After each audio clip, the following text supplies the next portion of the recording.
Hey, this is Don Walters coming to you from theclinicaltrialsguru.com. Again, that website is www.theclinicaltrialsguru.com.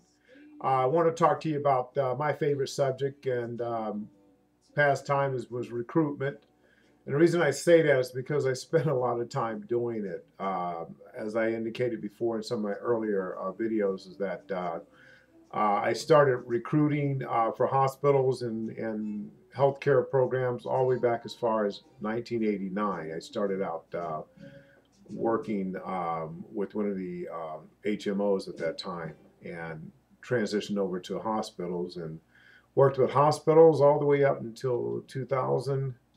And I started working with clinical research companies and been involved ever since. So I've had the opportunity to develop a lot of knowledge in that area and strategies, and hopefully I can share it with some of you out there. And also, too, question came up: well, who are we speaking to when we're doing these blogs? We're speaking to anyone out there that can benefit from what we do.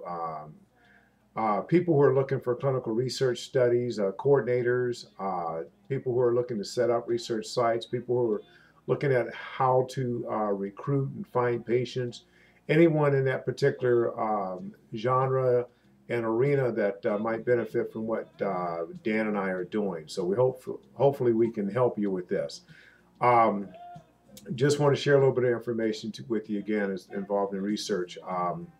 I recently, actually, as of yesterday, had to go out and hit the bricks again. We have a study that's sort of a unique study, and we need to find a specific type of person. Well, let me back up.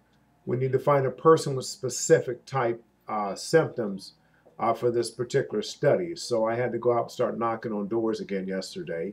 And as I've always indicated, you have to knock on doors. And it takes time, which is what some people do not want to do. They don't want to take the time to do it.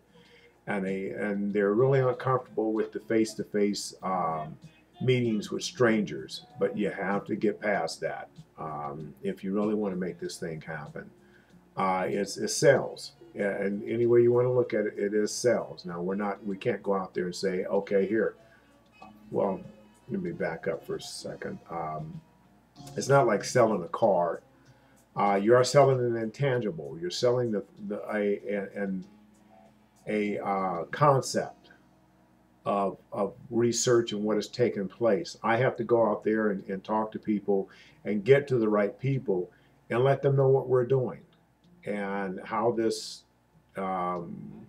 research is beneficial. I have to talk about how research is beneficial and then talk about the study that we're doing. And I have to talk about the risk involved, the inclusions, the exclusions. But you got to lay out in a manner that is not frightening, but yet at the same time, be honest and truthful about what you're saying. So that's the process I had to take. And that's what I had to do yesterday. It was a start for the study. I'll be doing it again today. I planted some seeds, and I'll be planting more seeds. I figure by the further weeks up, I'll have one or two people that may be interested um, just by sheer numbers of talking to people, and that's what it's all about.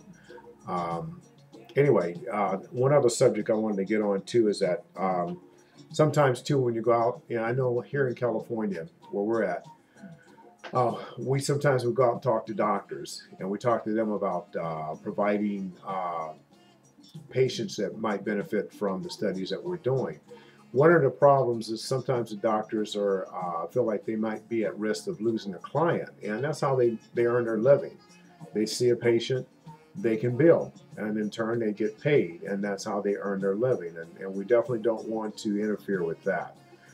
So one of the things about research, it doesn't interfere with that unless you're placing someone in an inpatient program. But for an outpatient program, it's not going to interfere.